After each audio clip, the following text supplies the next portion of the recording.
Hey guys, before I start this video, I would like to thank everyone for watching and helping me reach 1000 subscribers, when I first made this channel. I didn't expect it to get more than a few subscribers due to my irregular upload schedule and lack of experience. However, this channel has far exceeded my expectations and I hope it continues to do so in the future. Once again, thank you so much and let's get into the video. Welcome to my first Jujutsu Kaisen video. What if Itadori Yuji had the Rinnegan? For this what if to work, the Rinnegan will be verse equalized, so instead of using and affecting chakra, Itadori Yuji's Rinnegan will use and affect curse energy. You will understand more as we get into the story, so let's begin. In a quiet suburban neighborhood, nestled among the houses, there lived a young boy named Yuji Itadori. From a young age, Yuji was marked as different. His most striking feature was his eyes, vibrant and enigmatic. They shone with an otherworldly purple hue, reminiscent of the most vivid of amethysts. But these unique eyes would become both a source of wonder and the source of his childhood torment. From the time he could remember, his peers had given him nicknames that stung like venom. They called him Onion Eyes, Purple Freak and various other hurtful names. Their taunts and jeers were relentless, making Yuji's school life a daily struggle. His eyes, which should have been a source of beauty or curiosity, became a burden he wished he could hide. Yuji's solution to the relentless mockery was a simple one: he decided to hide his eyes. He wore sunglasses so dark that they could rival the night, or sometimes, a thick blindfold. These coverings became his constant companions, shielding his gaze from the prying eyes and cruel words of his classmates. With every disparaging comment, with every mocking laugh, Yuji's resolve grew stronger. He would not let the ignorance of others define him. He knew there was something special about his eyes, something he couldn't quite explain, and he would find out what that was one day. Through it all, Yuji's grandfather remained a steadfast pillar of support. He was a man of few words but great wisdom. He had seen the world and knew that true strength came from within. Grandpa would sit with Yuji under the cherry blossom tree in their backyard, its delicate pink petals falling around them like confetti. He would speak to Yuji of destiny, of purpose, and of the importance of embracing one's uniqueness. Yuji, Grandpa would say, "Your eyes are not a curse, they are a gift. The world may not understand them now, but one day, they will see the truth. You must be patient and grow into the person you are meant to be." From the earliest moments of his childhood, Yuji Itadori had been aware of the unseen world that existed alongside the ordinary one. His eyes, a striking shade of amethyst, had always allowed him to perceive what others could not: the presence of cursed spirits. As a young boy, Yuji had no reason to believe that this was anything out of the ordinary. To him, it was as natural as breathing. He saw the grotesque, shadowy figures lurking in corners and alleys, and he assumed that everyone else could see them too. It wasn't until Yuji was around 6 years old that he discovered the truth. One sunny afternoon, he was playing in the park with his friend, Hiroshi. Suddenly, a malicious cursed spirit appeared, drawn to the fear of the children. Without hesitation, Yuji rushed to protect his friend. To Hiroshi's astonishment, it looked as though Yuji was punching thin air. He laughed and teased Yuji for his invisible enemy not realizing the genuine danger that had loomed over them. The incident in the park marked a turning point in Yuji's life. He realized that his ability to see cursed spirits was not shared by others. His uniqueness became a secret he guarded carefully, keeping his distance from anyone who might question his sanity or mock him. As he grew older, Yuji's understanding of his abilities deepened. He could sense the malevolent aura of cursed spirits, distinguishing them from the benign. He watched silently as they wreaked havoc and caused suffering in the world, feeling helpless to intervene. By the time he turned 12, Yuji had come to accept his role as a silent observer of the hidden horrors around him. He couldn't banish cursed spirits, but he could bear witness to their atrocities and learn from them.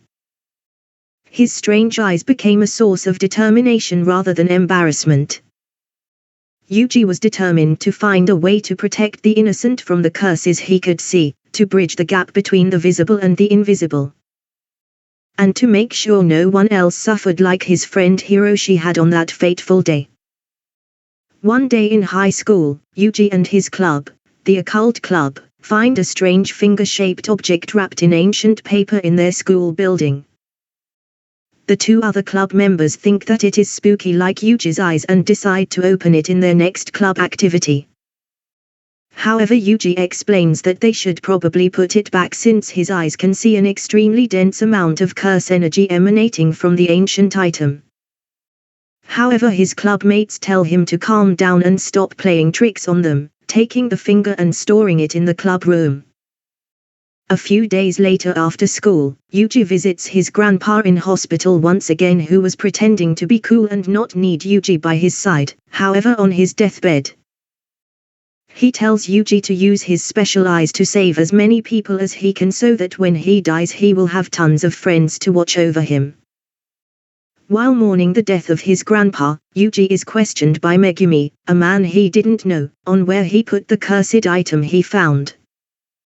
With Yuji telling him that it is in his school and his friends are trying to unseal it right now, realizing what is going to happen soon if he doesn't stop them.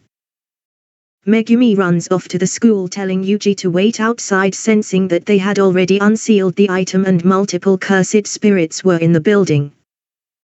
After hesitating for a second, Yuji ponders on his grandpa's dying words and removes his sunglasses, flying into the air using his Rinnegan for the first time. Then using almighty push to burst through the wall, using universal pull, to retrieve his two classmates from the clutches of the cursed spirits, placing them outside after taking the finger from them. Itadori Yuji would then appear in front of the curse, placing his hand on its head, ripping out its spirit, placing it in the King of Hell, killing it. He would then use the animal path to spawn multiple Shikagemis which run throughout the building, killing the remaining cursed spirits.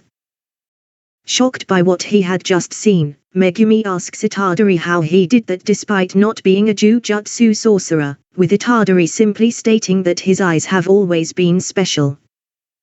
Megumi would then ask for the finger, however Itadori suddenly uses almighty push to repel Megumi. Just as a giant cursed spirit bursted through the floor and held Itadori, preparing to eat him whole. Seeing this, Megumi would yell for Itadori to toss the finger to him as the curse is after the finger, however Itadori ignores him, instead creating 5 cursed rods, throwing them through the cursed spirit, immobilizing it, and draining its cursed energy until it was exorcised. Itadori would then hold Sukuna's spirit, realizing the danger of the object, using the human path to remove Sukuna's soul from the finger, making it rapidly deteriorate and crumble to dust. Now without the curse energy holding it together. However, as soon as Itadori Yuji made contact with Sukuna's soul, he collapsed onto his knees, with blood dripping from his eyes as Sukuna's memories and thoughts flood into his mind, making him feel unbelievably sick. Now understanding the gravity of Sukuna's sins, Yuji's resolve to extinguish Sukuna's soul was heightened to an even further degree as he placed Sukuna's soul in the King of Hell where it could never escape. Witnessing this, Megumi would ask what had happened, with Yuji getting up and wiping the blood from his face, explaining that he had sealed Sukuna's soul somewhere he could never escape from, all while checking if his sunglasses were damaged and putting them back on. Not long later, Gojo would arrive, holding his souvenirs, asking where the special grade cursed item Sukuna's finger was, with Megumi pointing at Yuji stating that he absorbed it, making Gojo believe that he had eaten it. However, after inspecting him, Gojo would realize he hadn't eaten it, asking Megumi if he was lying because he couldn't find it. However, Yuji would summon the King of Hell, pulling out Sukuna's soul, showing it to Gojo to confirm its identity, then sealing it again. Recognizing the ability from the legend of the Sage of Six Paths, Gojo would ask Yuji to remove his glasses so he can see his special eyes, with Yuji doing so. Megumi would then ask Gojo if he knows what those eyes are, with Gojo asking Megumi how he doesn't know what they are.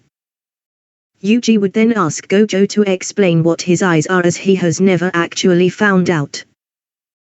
Before explaining, Gojo would ask Yuji if he knows what his eyes can do, with Yuji explaining that he has kind of always known what they could do, as if it was engraved into his brain from birth. However, he had never really used them before now due to not wanting to be called crazy. Gojo would then tell Yuji that he is crazy powerful, that is. Long ago, in the world of curses and Jutsu, there lived a legendary figure known as the Sage of Six Cursed Paths. He was a sorcerer of unparalleled wisdom and power, with the ability to see the true nature of curses and Jutsu techniques. The Sage of Six Cursed Paths was not like ordinary sorcerers. He possessed a pair of eyes known as the Rinnegan, which allowed him to perceive the essence of curses, just as you do, Yuji, with your unique Rinnegan. These eyes granted him a profound connection to the cursed energy that flowed through all living things. Now, the legend says that the Sage of Six Cursed Paths was not content with merely observing the world of curses. He sought to bring balance and harmony to it. To achieve this, he embarked on a journey to master 6 different paths of sorcery. The path of Deva, this path represented the sage's mastery over curses and Jutsu techniques. He could use them to protect the innocent and combat malevolent curses. The path of Asura, here, the sage embraced the curse within himself, gaining a form of cursed enhancement that allowed him to stand against powerful adversaries. The path of human, through this path, the sage developed a deep understanding of the human heart and emotions. He used this knowledge to connect with others and empathize with their struggles, just as you seek to understand curses, Yuji. The path of animal, the sage could summon and communicate with various creatures and curses, forging alliances and using their unique abilities to maintain peace. The path of Prata, he mastered the art of absorbing and negating cursed energy, turning curses into a force for good and protection. The path of Naraka, through this path, the sage could judge and purify the souls of curses, helping them find redemption and guiding them towards a path of benevolence. By mastering these 6 cursed paths, the Sage of Six Cursed Paths sought to bring balance and peace to the world of Jutsu and curses, much like you aim to protect and save others, Yuji. His legacy continues to inspire sorcerers like us to this day. Remember, Yuji, that while your Rinnegan may not be the same as the sage's, you have the potential to create your own path and make a profound impact on the world of curses and Jutsu. Just as he did. Gojo would then ask Yuji to join Jutsu High as a first year like Megumi, with Yuji agreeing so he can protect as many people as he possibly could and to seal away the other 19 fingers of Sukuna. Okay guys, this is the end of the first part of What If Itadori Yuji Had the Rinnegan. If you enjoyed it, please consider liking this video, commenting on what you enjoyed or any video suggestions. Hitting the notification bell to be notified whenever I upload, and most importantly subscribing to the channel. Without that out the way, this is Demonic Saiyan saying bye.